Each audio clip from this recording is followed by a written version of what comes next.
morning, everybody. Good afternoon, good evening. Let's see what we got here. Hi, everybody. We're in Utrecht.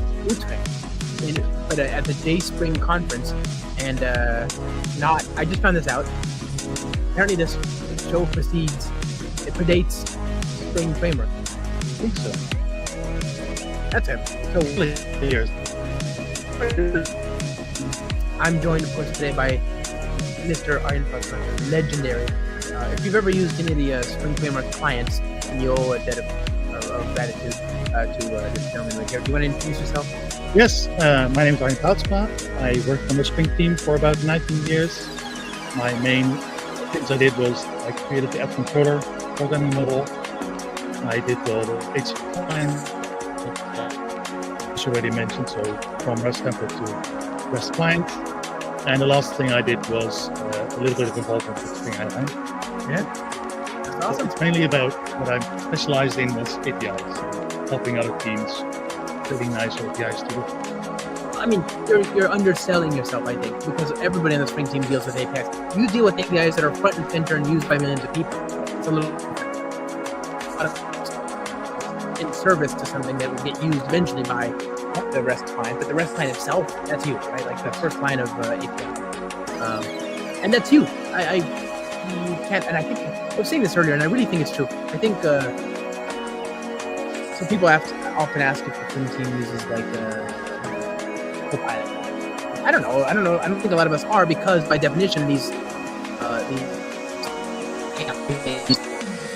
are regurgitating the code over a large corpora of They're good at content. reproducing code that already exists. Yeah, but by definition, Exactly. What the Spring team does, what I used to do was create code that doesn't exist yet. right, Not really a copilot. right. We don't write the code. If it already exists, why would we write it? So, and so I think now on this monotonous code generated garbage, the stuff you're doing, the actual artisanal stuff, really good API design, that stands out, the world of that API. Yeah. Really appreciate that. Thank you. Are you, I mean, you've got a consulting business, right? Like, Yes. and I do. I started a consulting business a couple of months ago to people with a problem, open source strategy, code reviews, all that kind of thing. Basically, using my experience from working on Spring to other teams. That's Yeah. what I do. I couldn't, I mean, you're really good about helping people, but and you've got this incredible series that you've been publishing on LinkedIn and your blog. And what's your blog, by the way? And my blog is Poutsma Principles. We'll talk about that in a second. I definitely want to talk about that. So it's POUTSMA principles.com.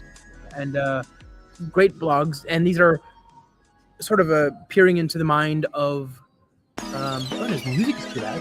Oh, am I still playing music in the background? Sorry. Let's try that again. Okay. Better? There's two. I forgot to pause the music. Let's try it again. I'll just have to cut. And we're in Utrecht, Netherlands. I'm joined by the legendary Arjen Poutsma, the one of the Spring team alumnus and all around Oracle for API design, Sage. What's that reference I gave you? Hanto. Tori, whatever the It's Kill Bill. the Kill Bill craftsman. The legendary, the preeminent.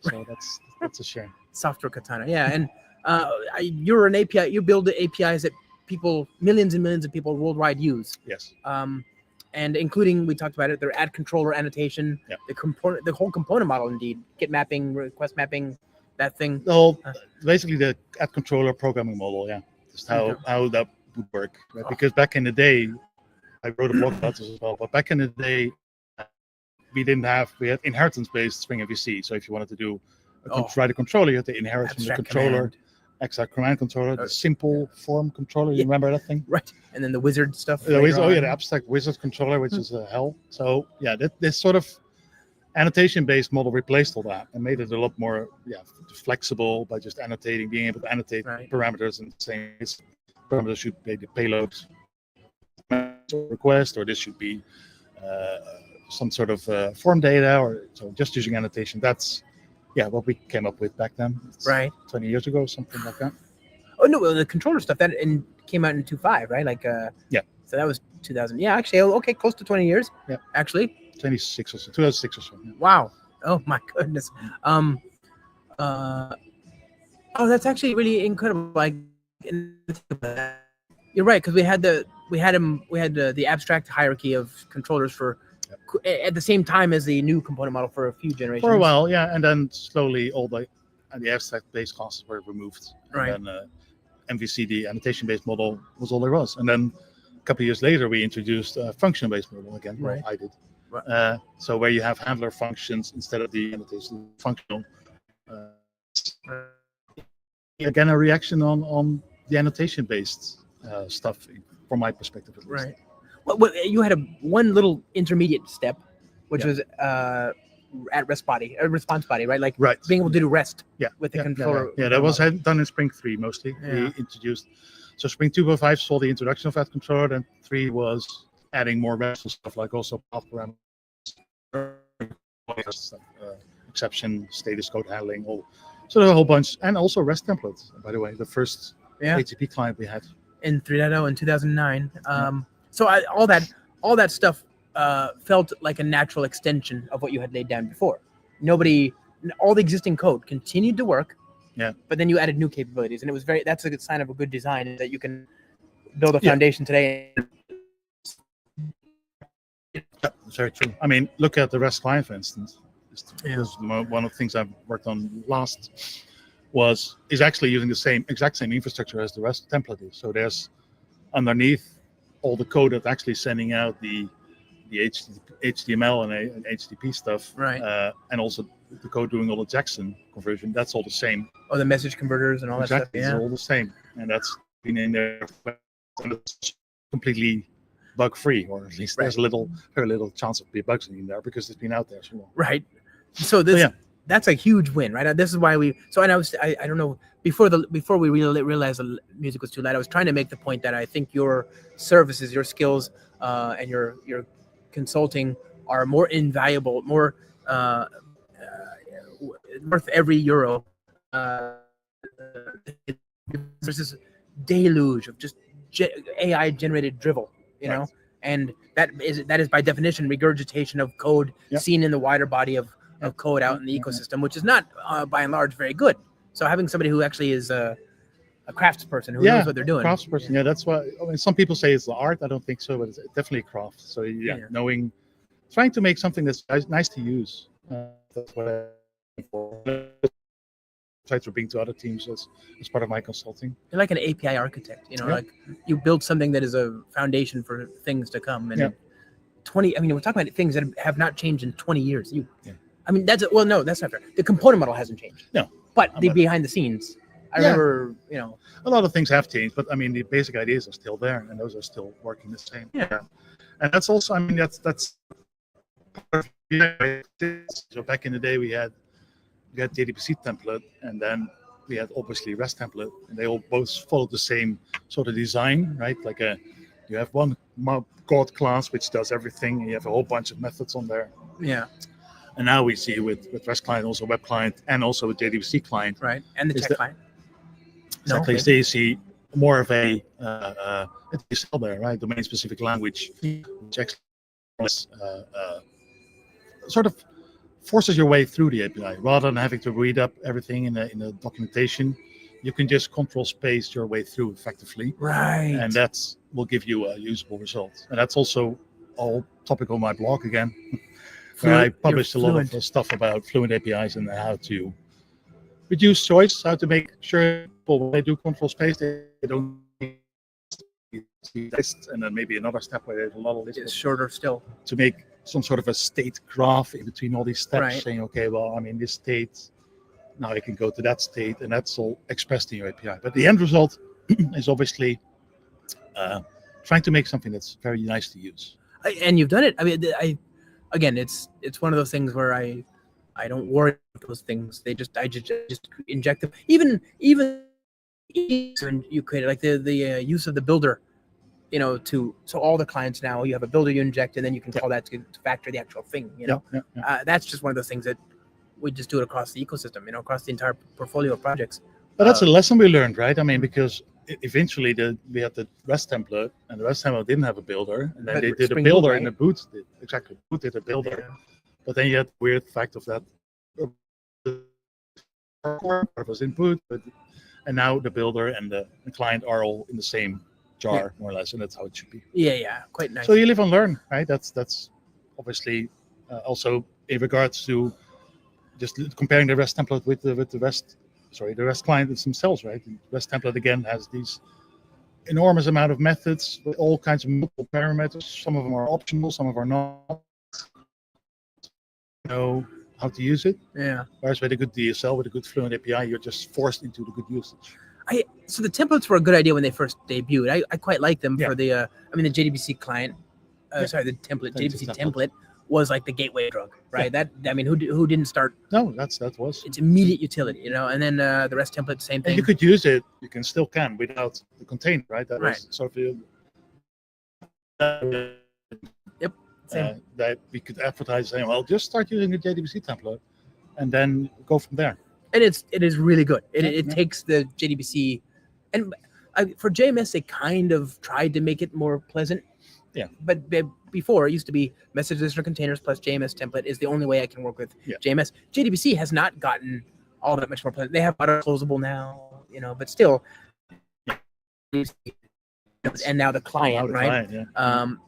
And so I think that's a good thing. It's been a symbiotic relationship. There's not really any need to modernize those low level driver level APIs because we have such nice elegant APIs above that make it work. Okay, so you today, you've got these blogs. I've been reading them. You've been linking to them on LinkedIn. Go to Pouts-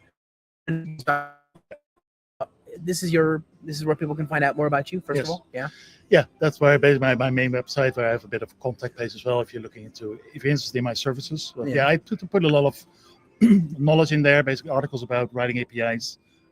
Just did a whole series about Fluent APIs, like I said. But I also wrote about,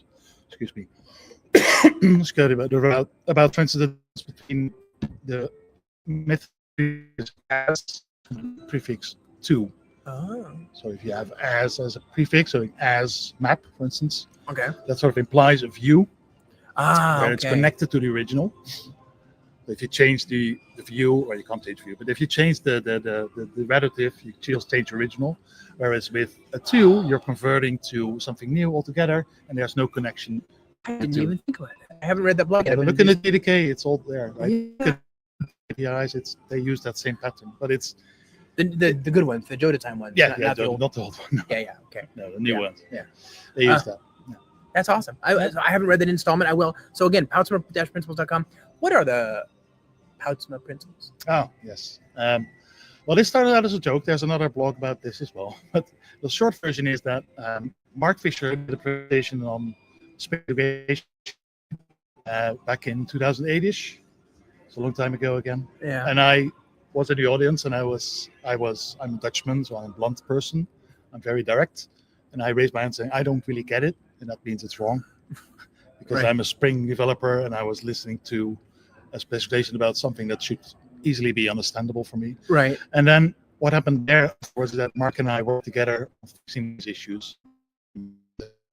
Get my blog if you want to. And in the end, he said something to the effect of Spring Integration now conforms to the Poutsma principle because I understood it. Yeah. So that's how the joke started. And when looking for a company name, this seemed applicable. And it's also sort of an in-joke within the Spring team, or it used to be at least. Yeah. When there's a whole bunch of these rules that I had when I worked on the Spring framework itself. And most of these rules are now making themselves into blog entries. So nice. Again, if you read up on my blog, you'll know all of those principles. But yeah, there's one explaining the exact origin if you want to know more. So and I think that's so valuable because again, one of the big things that I love about Spring is that I know Spring framework. That gives me purchase. It gives me entry. It gives me currency in other domains. So I want to do NoSQL and data. Okay, but I don't have to learn a new component model. I've already got that. I've got the tools, the tool chain, the It's a consistent approach, right? You have what you see is that we have a lot of these annotation-based models over everywhere, similar to at controller. Messages, dealing all kinds of stuff. No need, not only HTTP. Yeah. And you have RSocket. JDBC templates, or sorry, JDBC client versus REST client is another consistency, right? So you have a lot of ways that Spring is consistent with itself, and one of them is that you have a similar approach that works everywhere. But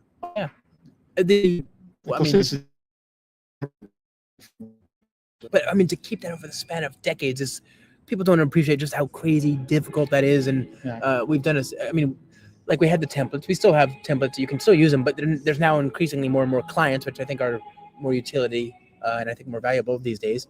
But even there, like the message listener container idiom, it's all over the place, right? If you're doing any kind of messaging, we have Spring for Apache Kafka, Spring for MP, Spring, whatever, all these different modules. And so you're one of those people that did that, right? Actually created these consistent idioms that stood the test of time. What's the thing on which you sort of most struggled, and separately, what's the thing on which for which you're most proud, or of which you're most proud, I suppose is the right proposition. Okay, that's a good question. Maybe they're the same. Struggles is definitely the multi.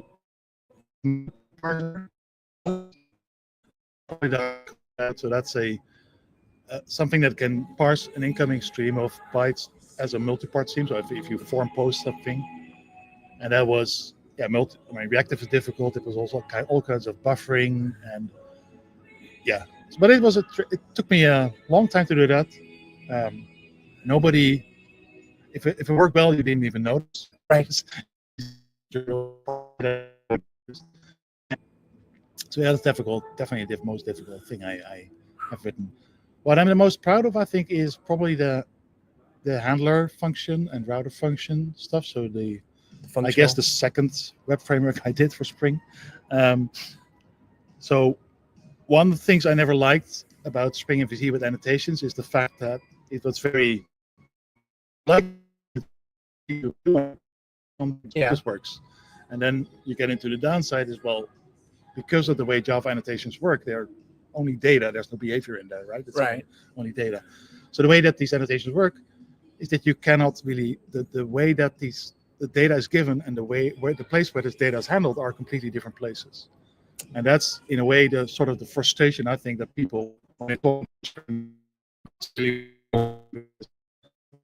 annotation data, and the way the code where it is interpreted is somewhere completely different. And if you want to override that, you have to really know a lot more about the internals of Spring. Right. You can do it, but it's more difficult. There's a big gap, basically. So the standard user like this, and then it goes up. With the handler framework, my goal was really to make something that's one downside.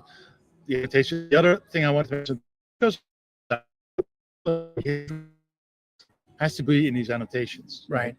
Because there's no way to extend annotations. There's no way to override behavior. It's all meaning that if we want to add new functionality to Spring MVC, the Spring people have to do it effectively. Right.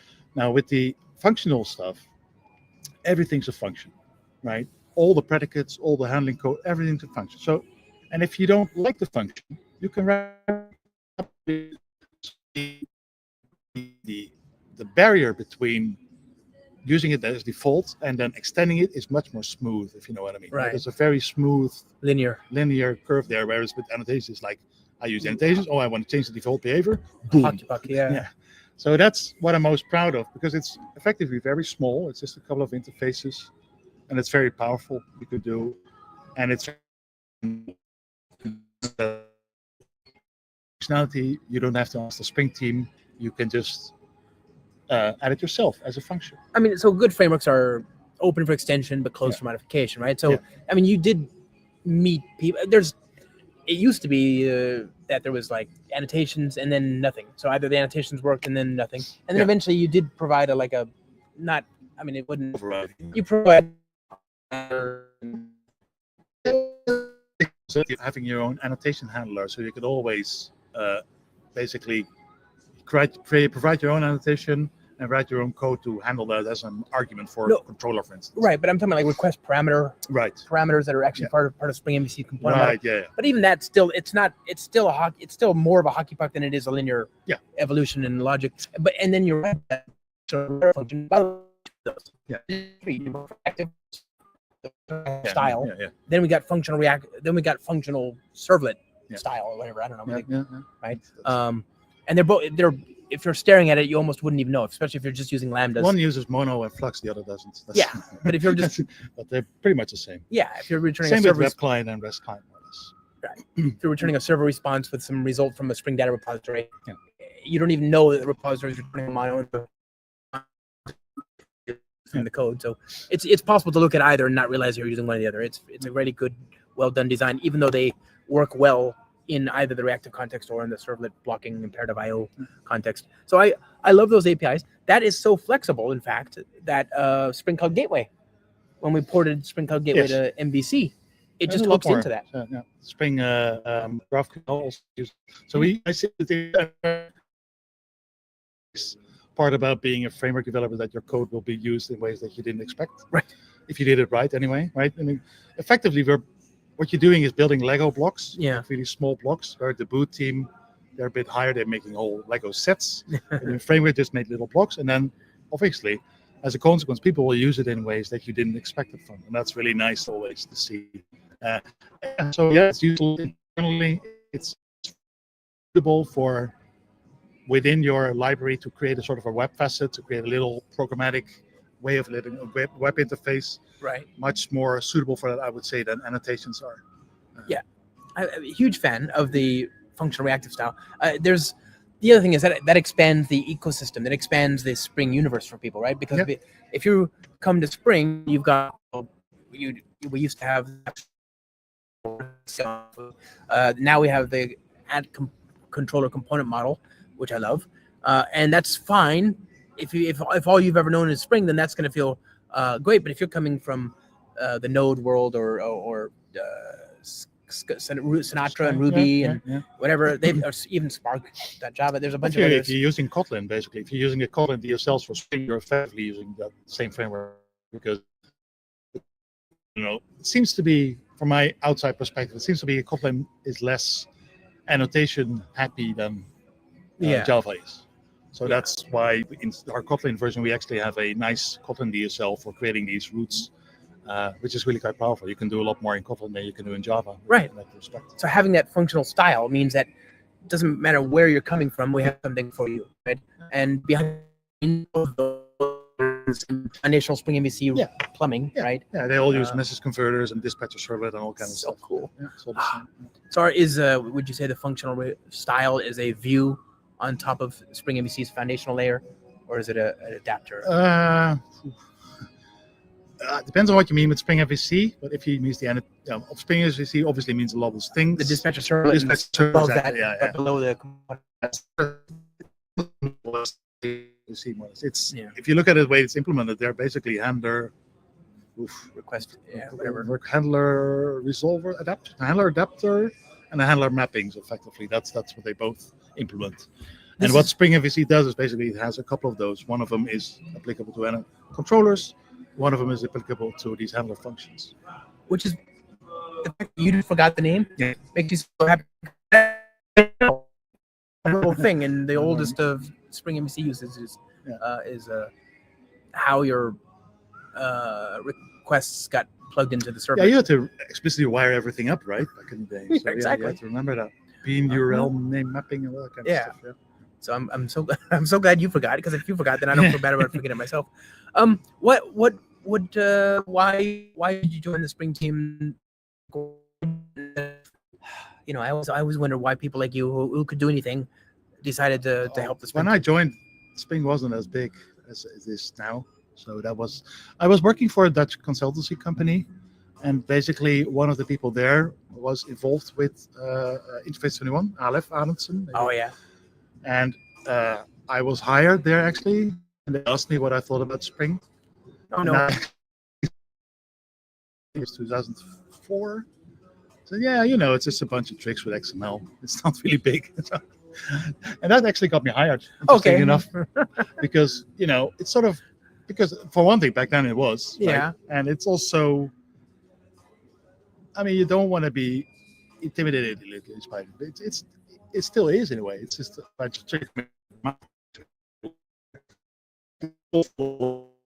Yeah. as what's going on. Especially back then, it was a lot easier to do that for sure.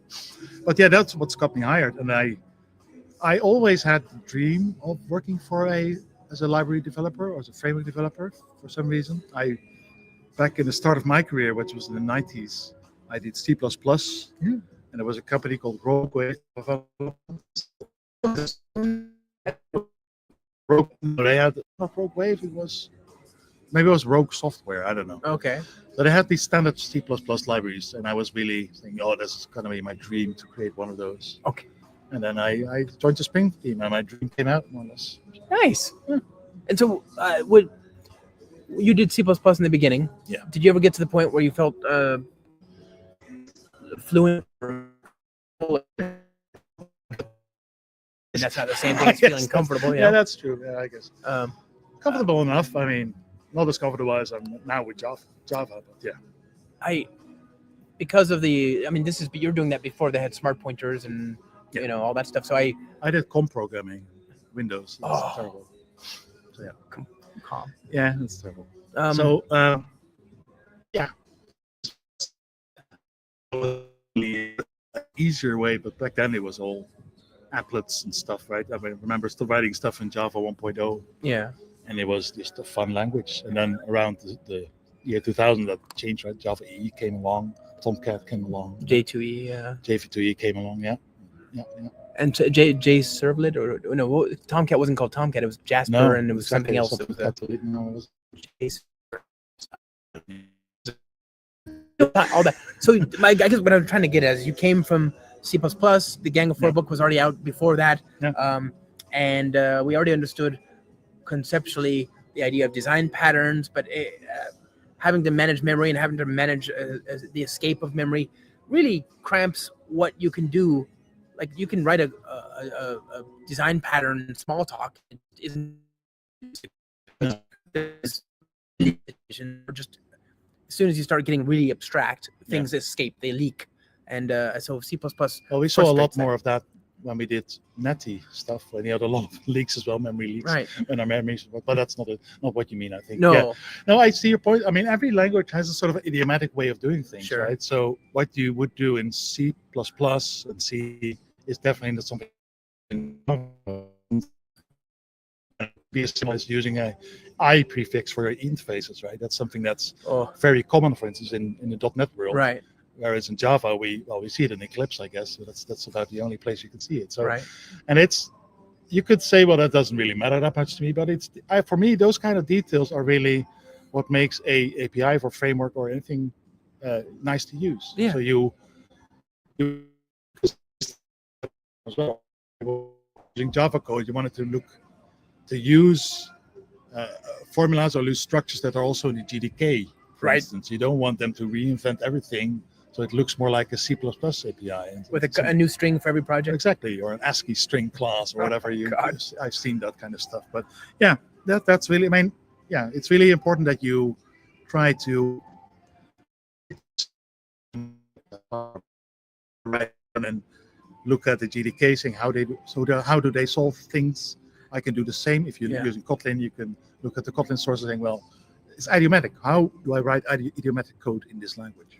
Well, so that yes, and to that end, I sort of wonder, did your ability to think about bigger and more ambitious designs improve to Java? Because you're talking about things like memory management. I mean, I think that's sort of like you ever watch that anime Dragon Ball Z? Yeah. Where the fighters are like fighting and they're carrying weighted clothes, and then they actually have to cut loose. And obviously, Java is a lot more productive, but in a way, you'd never lose that. I think you don't consider it, but you still, for instance, I still think whatever I do, I still think about what because there's so many abstractions on top of that you tend to forget about what actually happened. So for me, it's always very important saying, okay, well, we're doing this, we're doing the web service, we're doing JSON. What are we actually sending? What does it look like, right? Who knows? And that's important. Yeah. And the same thing applies here, I think. So yeah, 100%. yeah. What's the next big thing for you? By the way, did you ever actually? Let me backtrack. Did you ever think about going to .NET?